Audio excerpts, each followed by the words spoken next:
तो plant physiology है वो कंप्लीट कर लिया। अभी हमारा जो बहुत ही इंटरेस्टिंग जो यूनिट है वो शुरू हो रही है, एनिमल फिजियोलॉजी। एनिमल फिजियोलॉजी में ह्यूमन फिजियोलॉजी है, और ह्यूमन फिजियोलॉजी की आपकी बॉडी के ऑर्गन्स हैं वो कैसे काम करते हैं, सारे डिटेल में पूरा चर्चा करेंगे। सारे ऑर्गन्स हैं उनकी स्ट्रक्चर क्या होती है, उनके फंक्शंस क्या होते हैं, पूरा डिटेल में यहाँ पढ़ेंगे हम इस यूनिट में, ह्यूमन फिजियोलॉजी में। सबसे पहला चैप्टर है हमारा डाइजेशन एंड एब्जॉर्प्शन। क्या मीनिंग होता है डाइजेशन का, डाइजेस्टिव सिस्टम क्या होता है, वो कैसे काम करते हैं, पूरा डिटेल में पढ़ेंगे। आपको थोड़ा सा कोऑपरेट और करना होगा कि थोड़े से रीडिंग आप लगाएं, बीच बीच में हम डिस्कस करें। इससे मुझे ये भी पता लगेगा कि आप लोग स्क्रीन देख पा रहे हैं, आप लोग एक्टिव हैं, और उसके साथ में ही हमारा डिस्कशन है वो आगे बढ़ेगा। सबसे पहले शुरू कर लेते हैं फूड एंड न्यूट्रिशन। कोई भी एक बच्चा है वो पढ़ेगा। आपको स्लाइड क्या दिख रही है क्या? जी, पढ़ दीजिए, आप शुरू कर दीजिए।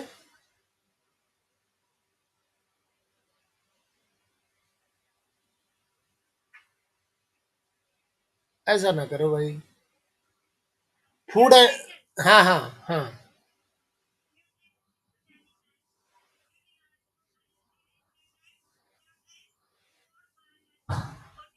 हम्म हम्म हम्म।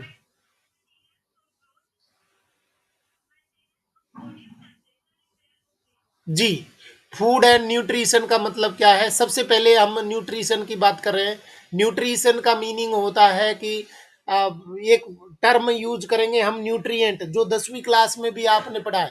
न्यूट्रिएंट का मतलब है substances which are essential for our growth, development, maintenance, repair. ये चीजों के लिए जो भी इंपॉर्टेंट न्यूट्रिएंट होते हैं, उनको एलिमेंट होते हैं, जो सब्सटेंस होते हैं, उनको आप न्यूट्रिएंट बोल रहे हैं। तो न्यूट्रिएंट का मतलब होता है substances which are essential for life और फॉर ग्रोथ, डेवलपमेंट, रिपेयर। तो ये तो कहलाते हैं न्यूट्रिएंट। और न्यूट्रिशन का मतलब है कि इन न्यूट्रिएंट को लेने का ढंग है, तरीका है, वो क्या कहलाता है? न्यूट्रिशन। द मेथड और the process by which taking of nutrients, that is nutrition.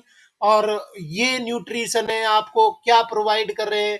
Energy for life activities, जो भी आपकी बॉडी में वर्किंग है, जो भी फंक्शनिंग है, वो एनर्जी देने के लिए न्यूट्रिएंट की जरूरत होती है।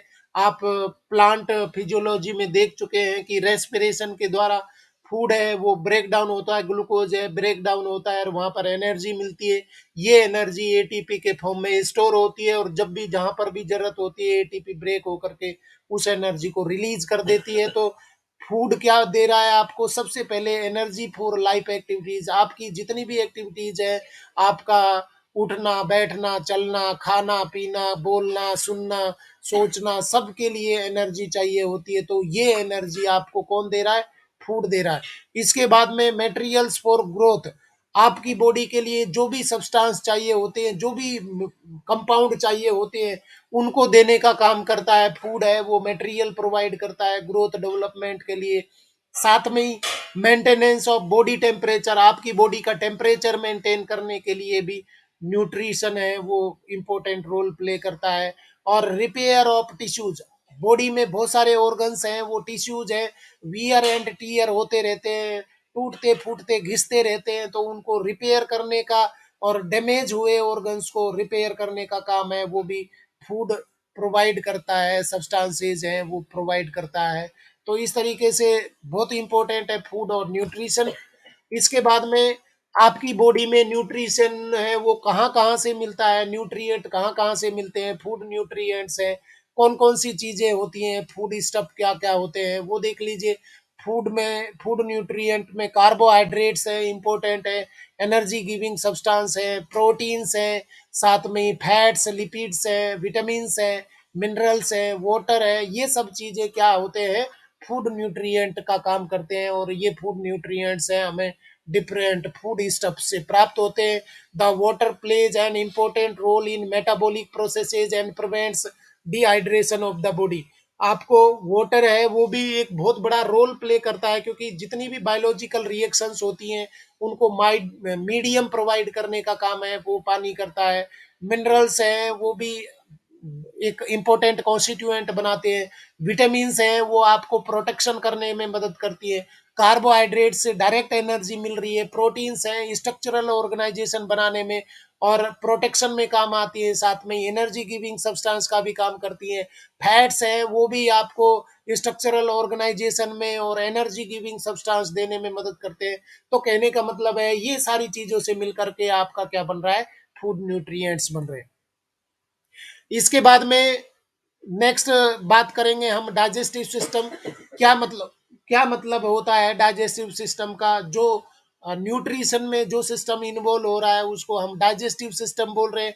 इसके लिए टर्म है ट्यूब विद इन ट्यूब। मतलब हमारी बॉडी है वो ट्यूबुलर बॉडी है और उसके अंदर एक ट्यूब पड़ी हुई है जिसको हम एलिमेंट्री कैनाल या डाइजेस्टिव ट्रैक्ट बोलते हैं। डाइजेस्टिव ट्रैक्ट या एलिमेंट्री कैनाल में क्या क्या ऑर्गन्स होते हैं, क्योंकि आपको पता है कि सिस्टम में बहुत सारे ऑर्गन्स मिल करके एक सिस्टम बनाते हैं और कलेक्टिवली उनका अपना एक फंक्शन होता है डाइजेशन का। तो यहाँ आप देख पा रहे हैं एलिमेंट्री कैनाल है वो, उसको आप गट बोलते हैं। और एलिमेंट्री कैनाल में कौन कौन से ऑर्गन्स हैं वो मिल करके एलिमेंट्री कैनाल ट्यूब बना रहे, कंप्लीट ट्यूब बना रहे। सबसे पहले एंटीरियर पार्ट है वो माउथ कहलाता है। माउथ ओपन होता है, बकल कैविटी, बकल कैविटी के बाद में फेरिंग्स, फेरिंग्स के बाद में ईसोफेगस, ईसोफेगस के बाद में स्टोमक, ये स्टोमक है। और स्टोमक के बाद में स्मॉल इंटेस्टाइन, स्मॉल इंटेस्टाइन के बाद में लार्ज इंटेस्टाइन, लार्ज इंटेस्टाइन है। उसके बाद में रेक्टम और लास्ट में ओपन होता है एनस में। तो कहने का मतलब है माउथ से लेकर के एनस तक जितने भी ऑर्गन्स हैं वो सारे मिलकर के और क्या बना रहे हैं, एलिमेंट्री कैनाल बना रहे हैं, गट बना रहे हैं, डाइजेस्टिव ट्रैक्ट बना रहे हैं। और इसके साथ में ही इसमें बहुत सारी डाइजेस्टिव ग्लैंड्स भी पाई जाती है। कौन कौन सी डाइजेस्टिव ग्लैंड्स हैं, एसोसिएटेड ग्लैंड्स हैं। सबसे पहली ग्लैंड है सैलिवरी ग्लैंड्स हैं। Three pairs of salivary glands opens into buccal cavity. और उसके बाद में गैस्ट्रिक ग्लैंड जो कि स्टमक में ओपन होती हैं। लीवर, लीवर के द्वारा, लीवर में गाल ब्लेडर है, गाल ब्लेडर से बाइल जूस है वो रिलीज होता है। तो लीवर है एक सबसे बड़ी ग्लैंड आपकी बॉडी में काम करती है। इसके बाद में पेनक्रियाज, पेनक्रियाज भी एक डाइजेस्टिव ग्लैंड है जो पेनक्रिएटिक जूस का सीक्रेशन करती है। और इंटेस्टाइनल ग्लैंड्स हैं वो, मतलब सारी ग्लैंड्स हैं उनका कोई न कोई सीक्रेटरी फंक्शन है। तो डाइजेस्टिव ट्रैक्ट को, डाइजेस्टिव सिस्टम को आप दो पार्ट में बांट सकते हैं, alimentary canal, mouth, buccal cavity, pharynx, oesophagus, stomach, small intestine, large intestine, anus. Digestive tract, digestive glands associated glands हैं, salivary glands, gastric glands, liver, pancreas, intestinal glands. तो यहाँ पर आप इसको देख सकते हैं, माउथ है, माउथ के बाद में सैलिवरी ग्लैंड्स है, बक्कल कैविटी में ओपन होती है, बक्कल कैविटी से ईसोफेगस, ईसोफेगस है वो ओपन होता है। स्टमक में स्टमक ओपन होगा। स्मॉल इंटेस्टाइन में, ये स्मॉल इंटेस्टाइन है। एक्चुअली में स्मॉल इंटेस्टाइन है वो बहुत लंबी होती है परंतु पतली होती है। पतली होने की वजह से उसको स्मॉल बोल रहे हैं, बाकी वो लॉन्ग होती है। तो ये इसको स्मॉल इंटेस्टाइन। इसके बाद में लार्ज इंटेस्टाइन है। लार्ज इंटेस्टाइन बड़ी होती है, मोटी होती है और छोटी होती है। तो आप यहाँ देख पा रहे हैं लार्ज इंटेस्टाइन। लार्ज इंटेस्टाइन भी आप देखेंगे कि वो सीधे रेक्टम में ओपन नहीं होती, पहले वो ऊपर की ओर जाती है, असेंडिंग कोलोन, फिर वो ट्रांसवर्सली जाती है, उसको ट्रांसवर्स कोलोन, और उसके बाद में वो नीचे की ओर आती है जिसको डिसेंडिंग कोलोन।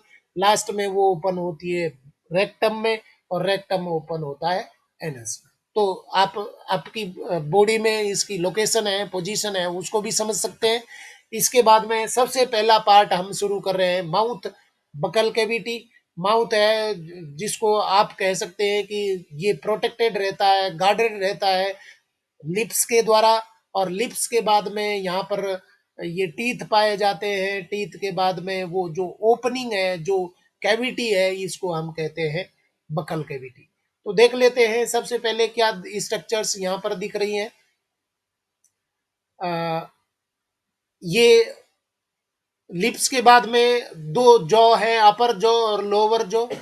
दोनों जॉ हैं, इनमें से अपर जॉ है वो फिक्स होता है जबकि लोअर जॉ है वो मूवेबल होता है। इसमें टीथ पाए जाते हैं जॉ में। और टीथ है वो किस तरीके के टीथ का अरेंजमेंट है। हमारी जो टीथ है वो 4 प्रकार के दांत पाए जाते हैं, इसलिए इनको हीटेरोडोंट टर्म दिया गया है, क्योंकि अगर एक ही टाइप के टीथ मिलते तो आई उसको हम आइसोडोंट कहते हैं, परंतु यहाँ 4 प्रकार के दांत हैं, इसलिए हीटेरोडोंट टर्म है। और हमारे दांत हैं वो बोनी सॉकेट में फिक्स रहते हैं, बोनी सॉकेट में लोकेट होते हैं, फिक्स रहते हैं, इसलिए इनको हम थीकोडोंट भी कहते हैं। और लाइफ में 2 बार दांत आते हैं, एक बार मिल्क टीथ आते हैं, दूसरी बार परमानेंट टीथ आते हैं, इसके लिए भी टर्म है डाइफोयोडोंट। डाई मीन्स 2 और फोयोडोंट का मतलब 2 बार दंती। और दांत हैं वो 4 प्रकार के, कौन कौन से? सबसे सामने वाले दांत हैं वो कहलाते हैं इंसाइजर कहलाते हैं। उसके बाद में साइड में 2 कीले हैं, यहाँ पर एक है, यहाँ पर एक है, इसके बाद में यहाँ पर एक है, यहाँ एक है, तो ये कहलाते हैं कैनाइन है, वो कैनाइन कहलाते हैं। और कैनाइन के जस्ट बाद वाले 2-2 दांत है, 2 इधर है, 2 इधर, 4 हो गए।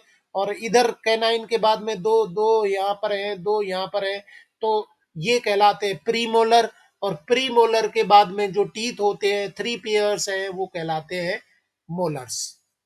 ठीक है, तो देख लेते हैं आपकी स्लाइड में क्या दिया है। Incisor, central incisor canal, incisors, lateral incisor, capsid, hard palate, तालू जिसको कहते हैं, हार्ड पैलेट होता है, ये ठोस होता है, उसके पीछे वाला है वो सॉफ्ट पैलेट होता है। ये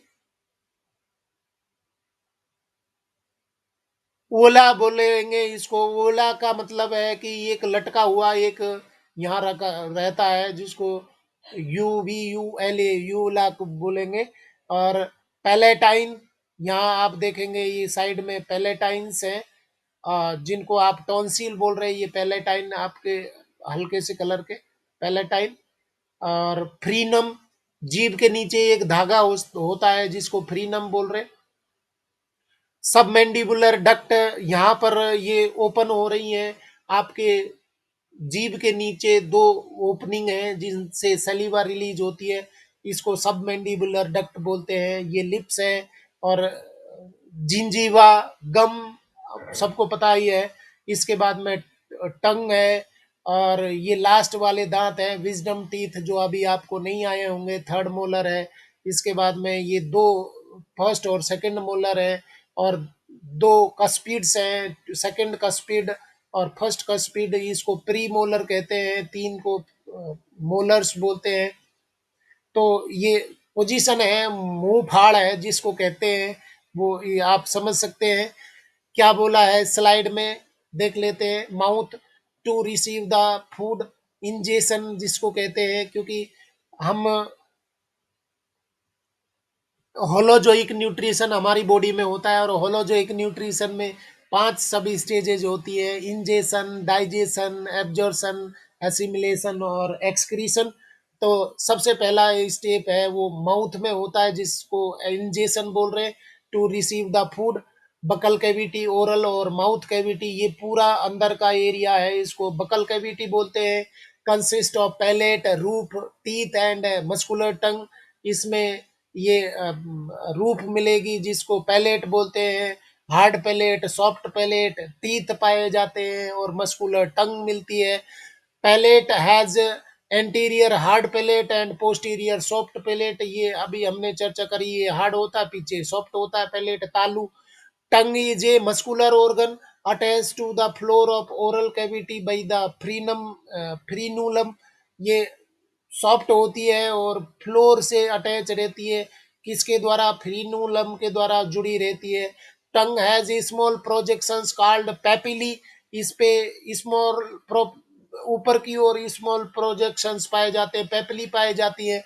और ये पेपली है क्या रखती है? सम पेपली बियर टेस्ट बर्ड्स, आपको जो स्वाद आता है, स्वाद कलिकाएं हैं, वो ऊपर की ओर जीभ पर लगी रहती है।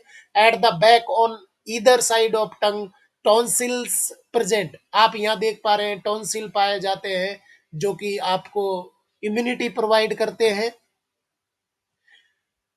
Teeth, the nature and mode of arrangement of teeth is called dentition, dentition पाया जाता है। और बच्चों आपको एक फील्ड मिलता है, आप डेंटिस्ट बन सकते हैं, क्योंकि दांतों की खराबी है वो लोगों में बहुत ज़्यादा होती है। तो एक डेंटिस्ट है, वो बहुत ज़्यादा पेशेंट उसके पास में नहीं आते, परंतु बहुत पैसा वो ज़रूर कमाता है। एक मरीज़ से कई-कई हज़ार रुपए ले लेता है। तो डेंटिशन है वो ज़रूरी होता है। ह्यूमन डेंटिशन है, वो कितने प्रकार के डेंटिशन पाए जाते हैं। हिट्रोडोंट मतलब 4 प्रकार के दाँत होते हैं, इसलिए इसको टर्म दिया है heterodont, thecodont, teeth located in the bony socket of the jaw bone, और डाइफोयोडोंट का मतलब है कि द्विबार दंती हैं, 2 बार लाइफ में दाँत आते हैं, इसलिए इसके लिए टर्म टर्म यूज़ किया डाइफोयोडोंट। बच्चों कोई एक बच्चा पढ़ो यार, थक जाऊँगा मैं ऐसे, ये बात ठीक नहीं है। लक्ष्मी, आप पढ़िए बेटा। लक्ष्मी, आपको स्लाइड दिख रही है?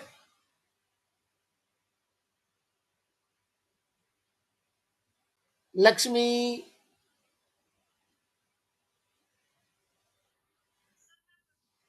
अ, अच्छा मनु, ठीक है।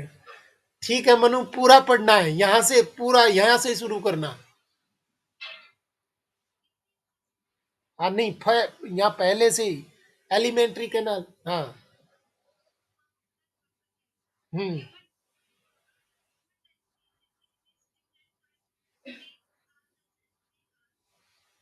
हीट्रोडोंट की यहाँ डेंटिशन, हीट्रोडोंट डेंटिशन का मतलब बोला है। हाँ, अब पढ़िए।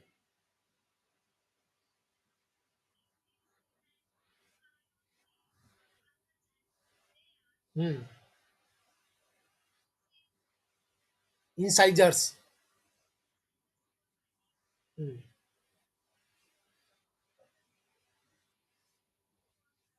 हम्म। हम्म। हम्म। हम्म।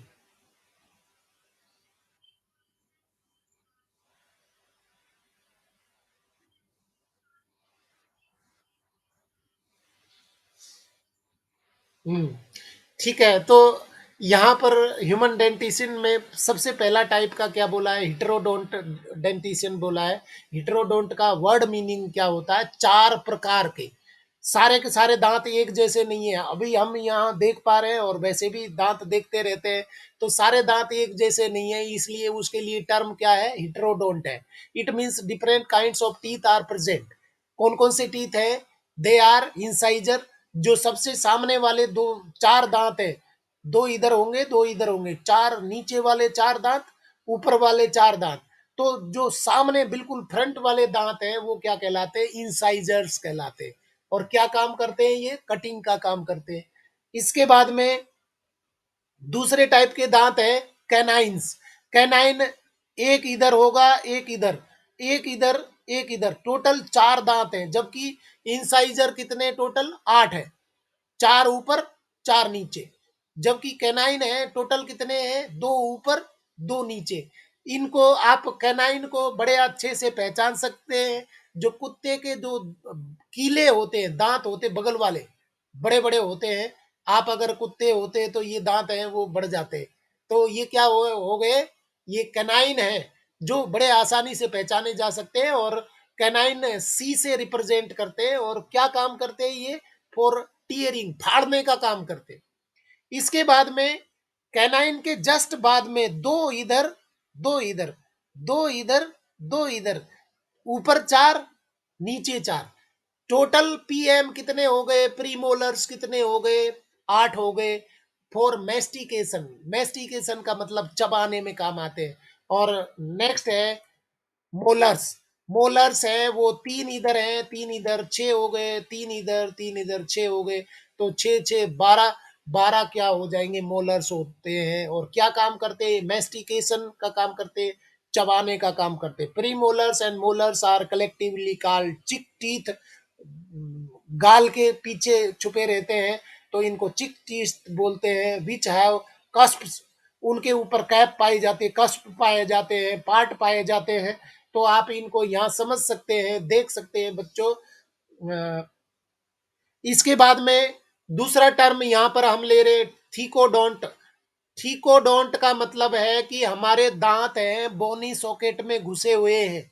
जितने ऊपर है उतने ही अंदर भी धसे हुए, तो बोनी सॉकेट में, बोन, जॉ बोन में फंसे हुए, धसे हुए हैं, इसके लिए टर्म है thecodont. It means teeth are placed in jaw sockets, here these are the jaw sockets where teeth are fixed or locate in the bony socket। तो इसके लिए टर्म आप क्या बोल रहे हैं, थीकोडोंट। यहां पर फिर से समझ लीजिए, चार दांत हैं, वो इंसाइजर है, उसके बाद में ये कैनाइन, एक कैनाइन यहाँ पर है, एक इधर होगा, फिर आपके आ जाएंगे प्रीमोलर्स, ये दो प्रीमोलर है, ये वाली, और इधर फिर तीन है प्रीमोलर है। तो आधे जबड़े में अगर देखें तो आधा जबड़े को अगर आप आधा करें तो दो इंसाइजर हो गए, एक कैनाइन हो गया, दो प्रीमोलर हो गए और तीन मोलर हो गए। आप यहाँ देख पा रहे, ये अगर इनको एक साइड से सबको आधे जबड़े को निकाल दे तो दो इंसाइजर हो गए, दो इंसाइजर हो गए, एक कैनाइन यहाँ पर हो गया, इसके बाद में दो प्रीमोलर हो गए और तीन मोलर्स हो गए। तो आधे हिस्से में टोटल दांत कितने हो गए भाई, आठ हो गए, और इधर भी आठ है, तो टोटल कितने हो गए, 16 हो गए, और ऊपर एक और जबड़ा इसी तरीके से, तो टोटल कितने हो जाएंगे, 32 हो जाएंगे। ये देखिए, हाँ, यहाँ ये इंसाइजर है, ऊपर के चार, नीचे के चार, आठ हो गए, दो कैनाइन है, ऊपर के दो कैनाइन, नीचे के दो कैनाइन, इसके बाद में प्रीमोलर, दो ऊपर प्रीमोलर है, इधर दो इधर है, चार प्रीमोलर्स, नीचे भी चार प्रीमोलर, आठ हो गए, तीन मोलर्स है, ये देख पा रहे हैं आप, तीन मोलर्स, तो तीन और तीन छह, और यहाँ छह छह 12 मोलर्स हो गए। तो आप इसको देखिए, ये जबड़ों में फर्क है भाई, ये परमानेंट टीथ यहाँ पर आप देख पा रहे हैं, और यहाँ आप, ये दूध के दांत है, तो आप यहाँ देखेंगे इनकी संख्या है वो कम है, यहाँ काउंट करेंगे तो संख्या ज्यादा है। इंसाइजर यहाँ पर भी चार है, यहाँ पर भी चार है, तो चार और चार आठ इंसाइजर हो गए। इसके बाद में कैनाइन, यहाँ पर भी दो ऊपर है, दो नीचे है, यहाँ पर भी दो ऊपर नीचे, चार कैनाइन हो गए। फिर आप आ जाएंगे, यहाँ पर प्री मोलर्स हैं वो नहीं है, इसमें यहाँ पर दो और दो चार, दो और दो चार, आठ प्री मोलर्स थे, यहाँ पर प्री मोलर्स नहीं दिख रहे हैं, जो दूध के दांत हैं यहाँ प्री मोलर नहीं दिख रहे। मोलर्स कितने हैं, तीन और तीन छह, 12, जबकि यहाँ मोलर्स आप देख पा रहे दो, दो चार, दो, दो चार, तो टोटल दांत कितने हो रहे हैं, यहाँ तो 32 बैठ रहे थे, यहाँ चार इंसाइजर, चार इंसाइजर, आठ इंसाइजर हो गए, और दो कैनाइन, आठ और चार 12 कैनाइन और इंसाइजर मिल करके, और मोलर्स है आठ है, तो 12 और आठ कितने हो गए, 20 दांत होते हैं। दूध के दांत कितने होते हैं, 20 होते हैं। उसके बाद में दांत आते हैं भाई, वो कौन से, प्रीमोलर आएंगे, मोलर्स आएंगे, तो इस तरीके से 32 हो जाएंगे। तो देखते हैं क्या बोला है, डायफोयोडोंट मतलब द्विबार दंती है, लाइफ में दो बार दांत आते हैं, तो उसके लिए टर्म है diphyodont. Diphyodont definition, it means teeth appears twice in lifetime. तो डायफोडोंट डेंटिशन का मतलब क्या होता है, it means teeth appear twice in lifetime, they are milk teeth and permanent teeth. द्विबार दंती होते, milk teeth, deciduous teeth 20 in number, develops at 6 to 7 months of birth, they are replaced by permanent teeth at the age of 6 to 7 years, permanent teeth 32 in numbers. तो permanent teeth है 32 होते हैं, जबकि decidual या milk teeth है वो 20 होते हैं। The last four molars appear only at the age of 18, so they are called wisdom teeth. जो लास्ट के चार जो दांत होते हैं पीछे की ओर होते हैं, वो 18 साल के बाद में आते हैं, इसलिए आपको अभी नहीं आए होंगे, आप 12वीं में जब होंगे या 12वीं कर जाएंगे तब ये टीथ आते हैं, इसलिए इनको अकल डांट भी कहते हैं, विजडम टीथ बोलते हैं। They the hard chewing surface of teeth is made up of enamels. जो दांतों के ऊपर टफेस्ट जो कवरिंग होती है उसको एनेमल बोलते हैं। दुनिया का सबसे हार्डेस्ट मटेरियल है वो एनेमल कहलाता है। और डेंटल फॉर्मूला जो आपके कंपटीशन में पूछे जाएंगे बच्चों, the formula that explains the kinds and number of teeth, आपके जबड़े में दांतों के प्रकार और नंबर को रिप्रेजेंट करता है, वो कहलाता है dental formula. Human dental formula of permanent teeth, जो ह्यूमन परमानेंट टीथ का डेंटल फॉर्मूला है वो 2123 रिप्रेजेंट करता है। 2123 में आपको यहाँ पर ये बताऊंगा।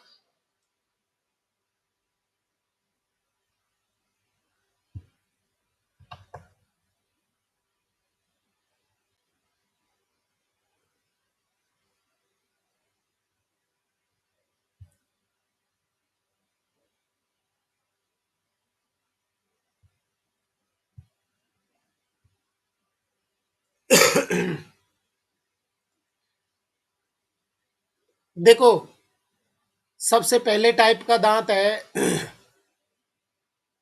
वो कौन सा दांत था? सबसे पहले टाइप का दांत है वो है, हाँ, इंसाइजर। तो इंसाइजर को किससे रिप्रेजेंट कर रहे थे? आई से रिप्रेजेंट कर रहे थे। ऊपर भी इंसाइजर होगा, ऊपरी ऊपर ले जबड़े में, नीचे वाले में तो आई से रिप्रेजेंट कर रहे हैं। दूसरे दांत है कैनाइन, कैनाइन को सी से रिप्रेजेंट कर रहे हैं। इसके बाद में प्रीमोलर्स, प्रीमोलर्स, नीचे भी प्रीमोलर्स जबड़े में होंगे। और फिर है मोलर्स, इसको एम से रिप्रेजेंट कर रहे हैं। तो ये बच्चों आधे जबड़े का, मान लीजिए ये जबड़ा है, इस तरीके का जबड़ा है, तो इसको आधे को यहां पर रिप्रेजेंट करते हैं डेंटल फॉर्मूले में। आधे को कैसे रिप्रेजेंट करेंगे? हाफ को रिप्रेजेंट करते हैं, आधे को रिप्रेजेंट करते हैं ये ऐसे। तो आधे को रिप्रेजेंट करते हैं तो यहां पर आप देखेंगे कि इंसाइजर कितने थे? चार थे। एक, दो, तीन, चार। तो कैसे इसको लिखेंगे कि आधा हिस्सा नीचे के जबड़े का, आधा हिस्सा ऊपर के जबड़े का भी आधा हिस्सा होगा, इसका भी आधा होगा। तो इसको यहां पर भी एक, दो, तीन, चार। तो आप इसको ऐसे समझ सकते हैं कि इंसाइजर है वो कितने हैं? आधा, आधे का काम देख रहे हैं हम, आधा देख रहे हैं। तो इंसाइजर कितने हैं ऊपर? दो है। और इंसाइजर कितने हैं ऊपर? दो है। तो कितने हो गए? दो दो हो गए। इसके बाद में कैनाइन, एक यहां पर है, एक यहां पर है, एक यहां पर है, एक यहां पर है। तो एक को ले रहे हैं। ऊपर कितने हैं कैनाइन? एक है। नीचे कितने हैं कैनाइन? यहां पर भी एक है। तो ये एक आ गया। प्रीमोलर्स कितने? एक, दो, और इधर भी एक, दो, यहां पर भी एक, दो, यहां पर भी एक, दो। तो एक आधे हिस्से को ले रहे हैं। तो प्रीमोलर ऊपर कितने हैं? दो है। यहां पर भी कितने हो जाएंगे? दो हो जाएंगे। मोलर्स कितने हैं? एक, दो, तीन, एक, दो, तीन, एक, दो, तीन। तो इनको आप ले रहे हैं, जो तीन ले रहे हैं, तो ऊपर प्री मोलर्स कितने हो जाएंगे? तीन हो जाएंगे। यहां पर भी कितने हो जाएंगे? तीन हो जाएंगे। तो आधे डेंटिशन की बात करें, यहां पर फॉर्मूला क्या हो जाएगा? 2123। और ये क्या हो जाएगा? 2123। समझ में आया कि नहीं? 2123 का मतलब कितना है? आधे भाग में कितने दांत है? एक, दो, तीन, चार, पांच, छ, सात, आठ। कितने हो गए? आठ हो गए। तो इनको आप जस्ट डबल कर दीजिए, गुणा दो से कर दीजिए, कितने हो गए? 16 हो गए। और यहां पर भी आठ आधे हिस्से में हो रहे हैं, दो गुणा कर दीजिए, 16 हो गए। दोनों को जोड़ दीजिए, एक नहीं होगा, दोनों को प्लस कर दीजिए, कितने हो जाएंगे? 32 हो गए। हाँ, समझ में आया कि नहीं आया भाई? आ गया ना? अभी अभी यहां पर देखिए, डेंटल फार्मूले को ऐसे लिखते हैं: आई 2/2 C 1/1, PM premolar 2/2, molar 3/3 into 232, और इंसाइजर 2/2 होंगे, कैनाइन 1/1 होंगे, प्रीमोलर 0 0 होंगे। प्रीमोलर इनमें थे ही नहीं, अभी हमने देखा ना, यहाँ प्रीमोलर है ही नहीं मिल्क टीथ में, तो 0 0 हो जाएंगे। और मोलर्स भी कितने थे, 2/2, तो आप इसको ऐसे लिख सकते हैं, इसमें आप लिख सकते हैं इंसाइजर, कैनाइन, प्रीमोलर और मोलर। इसी तरीके से इंसाइजर, कैनाइन, प्रीमोलर, मोलर।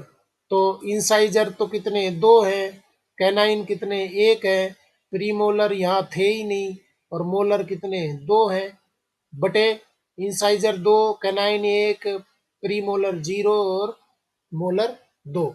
तो जो बच्चे का डेंटल फॉर्मूला होगा 2102 बटे 2102, जबकि अडल्ट का डेंटल फॉर्मूला होगा 2123 बटे 2123। ये याद रखना है आपको। ये देखिए, ये 2102 और ये 2102। ठीक है भाई, समझ में आ गया, डेंटल फॉर्मूला समझ में आ गया जी। इसके बाद में यहाँ पर आप देख पा रहे हैं, ये पूरा जो एरिया है ये बकल कैविटी का है, जिसमें माउथ है वो ओपन होता है, और वो दो तरीके के यहाँ पर वो बताना चाहिए, गलत किया इन्होंने। अच्छा, वो बता नहीं रहा ये। उसके बाद में नेक्स्ट स्ट्रक्चर बोल रहा है फेरिंग्स। बकल कैविटी ओपन होती है एक कॉमन ओपनिंग में। यहाँ आप देख रहे हैं ये बकल कैविटी है और ये नेजल कैविटी है, दोनों ये कॉमन प्लेटफॉर्म पर ओपन होते हैं, जिसको बोलते हैं फेरिंग्स। कॉमन ओपनिंग है फेरिंग्स, और फेरिंग्स के बाद में फिर वो फेरिंग्स है वो ओपन होती है ईसोफेगस में। तो फेरिंग्स क्या है, common passage for digestive and respiratory system, दोनों के लिए एक कॉमन जगह पर ओपन होती है, दोनों ओपनिंग होती है। उस पर्टिकुलर एरिया को आप बोल रहे हैं pharynx. When food materials pass through the pharynx, the cartilaginous epiglottis closes the glottis opening of larynx and prevents the entry of food into trachea। तो एपिग्लोटिस है वो क्या करती है, उसको ढक लेती है, जिससे कि फूड है वो इसमें लैरिंग्स में नहीं जा पाता है, जबकि ईसोफेगस में तो वो जाएगा ही। इसके बाद में ईसोफेगस, ईसोफेगस है जिसको फूड पाइप या ये ट्रैक्ट बोलते हैं ईसोफेगस। ये देखिए लंबी सी नाल है, muscular tube 30 centimetre that conduct food into stomach. Pharynx से भोजन को ले जाएगी स्टमक तक, तो वो पैसेज है वो कहलाता है oesophagus. Posterior part of the oesophagus has gastro-oesophageal sphincter, a circular muscles, it controls the opening of oesophagus into stomach. यहाँ पर एक वाल्व पाया जाता है, स्पिंक्टर पाया जाता है, जो कंट्रोल करता है फूड के स्टमक में एंट्री को। तो ये कहलाता है गैस्ट्रोइसोफेजियल स्पिंक्टर। आप ये देख पा रहे हैं, ईसोफेगस की वॉल से किसी भी प्रकार का डाइजेस्टिव एंजाइम रिलीज नहीं होता, परंतु इसमें म्यूकस लेयर होती है, और ये मस्कुलर स्ट्रक्चर है, तो मसल्स के मूवमेंट के द्वारा फूड है वो धीरे धीरे आगे बढ़ता है, जिसको पेरिस्टाल्टिक मूवमेंट बोलते हैं। आप देख पा रहे हैं यहाँ food, oesophagus, circular muscles contract, circular muscles है वो कॉन्ट्रैक्ट होती है, लॉन्गिट्यूडनल मसल्स रिलैक्स होती है, इससे फूड है वो धीरे धीरे आगे बढ़ता है। Previous mouthful of food swallowed, वहां वो निगला जाता है, सर्कुलर मसल्स रिलैक्स रिलैक्स होती है और वो आगे बढ़ाती है, स्पिंक्टर ओपन होता है तो फूड चले जाता है स्टमक में। और ये दो स्पिंक्टर पाए जाते हैं स्टमक वॉल में। स्टोमक में एक ऊपर की ओर गैस्ट्रोइसोफेजियल स्पिंक्टर पाया जाता है, दूसरा पाइलोरिक स्पिंक्टर पाया जाता है, और ये पूरा एरिया है वो स्टमक कहलाता है। ये देखिए यहाँ पर एक स्पिंक्टर है और यहाँ पर भी एक स्पिंक्टर पाया जाता है, इसको आप बोल रहे हैं स्टमक जिसको पेट भी कहते हैं, और एक्चुअली में हमें भूख है वो यहीं पर लगती है। वास्तव में देखा जाए तो भूख हमारे दिमाग में लगती है, परंतु इसके सिग्नल हैं वो यहाँ से जाते हैं। तो ये आपका स्टमक, लोअर इसोफेजियल स्पिंक्टर, यहाँ पर स्पिंक्टर की बात कर रहे थे, ये इसोफेगस है, ये फंडस है जो मेन बॉडी है, ये फंडस पार्ट है, वो ये कर्वेचर लिया हुआ है, ये मेन बॉडी है। और यहाँ पर गैस्ट्रिक फोल्ड्स मिलते हैं, रिज मिलते हैं, और लेसर कर्वेचर, यहाँ कर्वेचर कम पाया जाता है। इसके बाद में पाइलोरिक स्पिंक्टर, यहाँ भी एक वाल्व मिलता है। ये दोनों वाल्व हैं वो बहुत बड़ा रोल प्ले करते हैं, क्योंकि भोजन जब आता है, मान लीजिए आपने लिक्विड लिया, जूस लिया, अगर ये स्पिंक्टर नहीं होगा तो वो तो बहके और चले जाएगा। इसलिए भोजन को रोकने के लिए यहाँ पर स्पिंक्टर पाए जाते हैं। दूसरा एंड पर स्पिंक्टर पाया जाता है जिसको पाइलोरिक ओपनिंग बोलते हैं, पाइलोरिक कैनाल और पाइलोरिक एंट्रम कहलाता है, इसको पाइलोरस बोलते हैं। यहाँ पर ये स्पिंक्टर पाया जाता है जिसको पाइलोरिक स्पिंक्टर, और उसके बाद में ये ओपन होता है ड्यूडिनम में। तो देख लेते हैं क्या है स्टमक, क्या है। J shaped structure for storage and digestion of food, three parts, इसके तीन पार्ट होते हैं, upper anterior fundus, middle cardiac stomach, and lower posterior pyloric stomach antrum. Pyloric stomach leads to small intestine by an opening pylorus guarded by the pyloric sphincter. Inner wall of the stomach bears longitudinal folds, जिनको आप ridge बोल रहे हैं, यहाँ folding इनमें पाई जाती है। इसके बाद में नेक्स्ट पार्ट है, ये आप स्टमक देख पा रहे हैं, बड़ा सुंदर सा डायग्राम यहाँ पर दिया, ये स्टमक। और स्टमक है वो ओपन होता है, ये सी शेप स्ट्रक्चर है जिसको ड्यूडिनम बोलते, ग्रहणी बोलते, ये वाली स्ट्रक्चर है, ये ड्यूडिनम है। यहाँ पर भी आप देख सकते हैं ये ड्यूडिनम है, यहाँ स्टमक ओपन हुआ है, ये ड्यूडिनम, ये पार्ट है वो ड्यूडिनम कहलाता है। Longest part of gut, that is small intestine, 7 metre long and 2.5 centimetre diameter, मतलब 7 मीटर लंबी होती है, ये पूरी है वो स्मॉल इंटेस्टाइन है, 7 मीटर लंबी होती है और 2.5 सेंटीमीटर डायमीटर की होती है। और इसके तीन पार्ट होते हैं। सबसे पहला पार्ट है ड्यूडिनम, जो मैं यहाँ दिखा रहा था, ये ड्यूडिनम पार्ट है, सी शेप स्ट्रक्चर है ड्यूडिनम, यहाँ पर भी देख पा रहे हैं। इसके बाद में जेजुनम, जेजुनम मतलब मिडिल पार्ट है, ये जेजुनम, और ये आप जेजुनम देख पा रहे हैं, यहाँ पर भी दिख रहा है, जेजुनम मिडिल पार्ट है। और तीसरा पार्ट है ileum, terminal part, ileum part है वो, ये इलियम यहाँ पर लास्ट में जो पार्ट दिख रहा है वो इलियम पार्ट है, ये वाला। ठीक है, तो स्मॉल इंटेस्टाइन के तीन पार्ट हो गए, पहले है ड्यूडिनम, फिर जेजुनम, और उसके बाद में इलियम पार्ट। ड्यूडिनम, ये देखिए ड्यूडिनम, फिर से जेजुनम, इलियम, इनके पार्ट है। Finger like villi are seen at the mucosa, mucosa में फिंगर लाइक प्रोजेक्शंस हैं वो दिखाई देते हैं।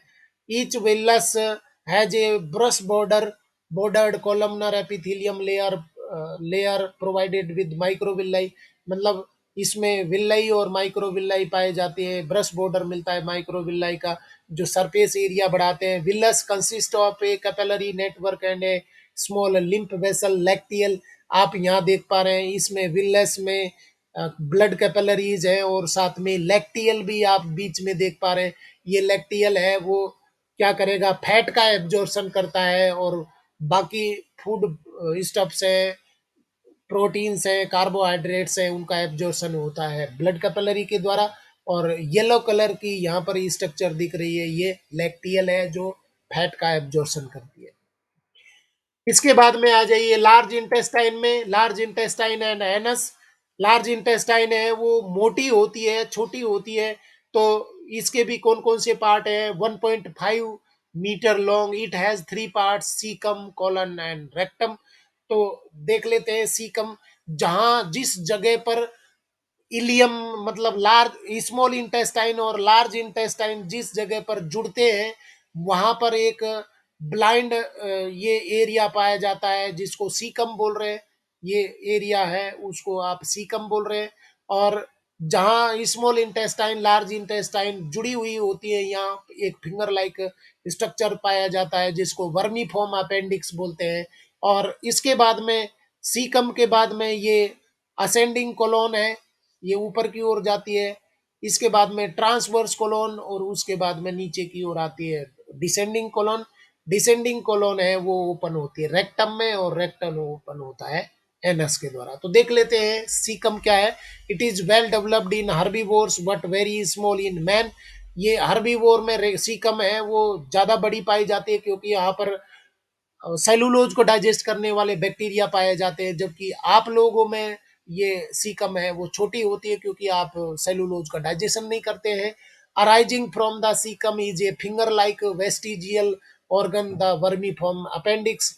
ये वर्मीफॉर्म अपेंडिक्स है वो अभी आपकी बॉडी में उसका कोई रोल नहीं है डाइजेशन में, परंतु ये इम्यूनिटी प्रोवाइड करती है। और इसके बाद में कॉलोन आप कह सकते हैं, तीन कॉलोन तीन पार्ट में बांट सकते हैं, ascending, transverse and descending colon. The colon consist of ascending colon, transverse colon and descending colon. And then rectum, pelvic colon leads to rectum that opens out by anus। ये rectum है, थैली है temporary, जो waste product को store करती है और वो ओपन होती है एनस के द्वारा। Anus is guarded by anal sphincter circular voluntary muscles.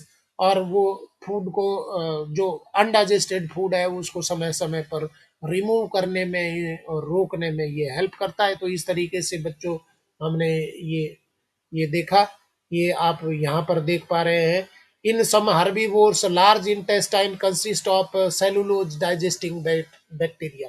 कुछ हर्बीवोर्स हैं उनमें ये सेलुलोज को डाइजेस्ट करने वाले बैक्टीरिया पाए जाते हैं, और इसीलिए वो सेलुलोज का डाइजेशन कर पाते हैं लार्ज इंटेस्टाइन में। ये इस तरीके से बच्चों हमने पूरा डाइजेस्टिव ट्रैक्ट है वो क्या होती है पूरा डिटेल में डिस्कस किया। अभी इसके बाद में उसकी हिस्टोलॉजी क्या है, उसकी फिजियोलॉजी क्या है, डाइजेशन कैसे होता है, वो डिटेल में पढ़ेंगे। Thank you very much.